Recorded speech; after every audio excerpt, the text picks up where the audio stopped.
puntahan po natin yung power supply kasi malaki din po yung kinakailangan power supply dyan. And we all know, ngayon pa lang, hindi po ba may mga power interruptions na tayo ngayon.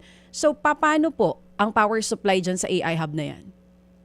Tama po, no? Ang kagandahan po, kami po ay mindful, alerto rin sa mga ganitong balita. Tulad po nung, I think when the concern on power sources was raised, I think last Monday, ay sinasabi na nagkakaroon ng yellow alert dahil sa kababaan ng reserve ng ating kuryente sa bansa.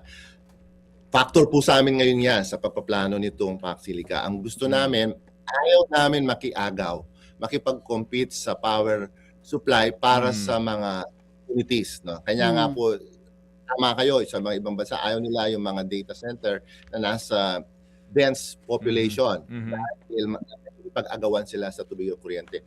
So kami, ang ginagawa namin yan, we'll make sure na maging independent ito.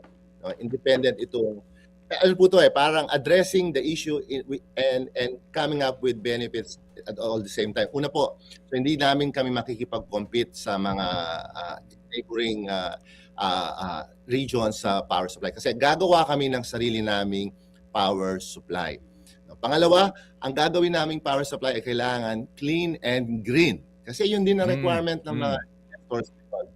Kanya nga po, pumirma na kami ng kontrata sa isang Saudi Arabian firm ng 500 megawatts na solar. So ito po ay pag-harness sa sunlight. So ano po yan, indefinite source po yan. Wala akong problema sa.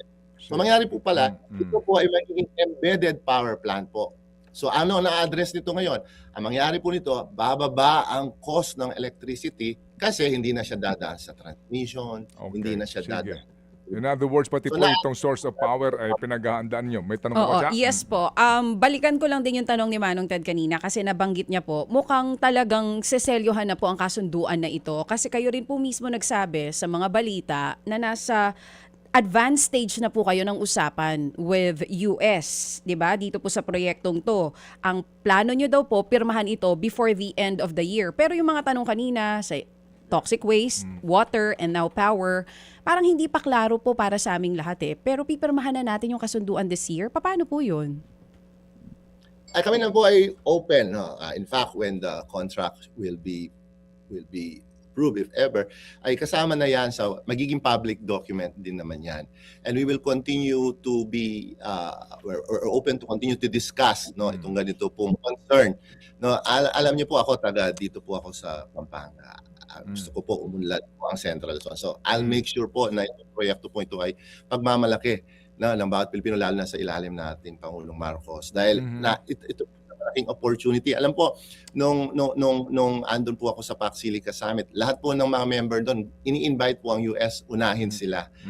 Gusto nila mga investment. Of course, subject to compliance sa lahat ng mga concern natin. At naman po yung mga naging proyekto namin, pinagmamalaki namin, ay ito po facilities. Mga kapatid, patuloy po kayong tumutok sa 105.9 True FM para sa totoong balita, impormasyon, music, and entertainment. Mag-subscribe sa aming YouTube channel at podcast at sundan nyo kami sa Facebook, Instagram, X at TikTok sa True Network PH. Bisitahin din po ang aming official website, truefm.ph. At panoorin din kami sa True TV Signal, Channel 19. Kami po ang 105.9 True FM.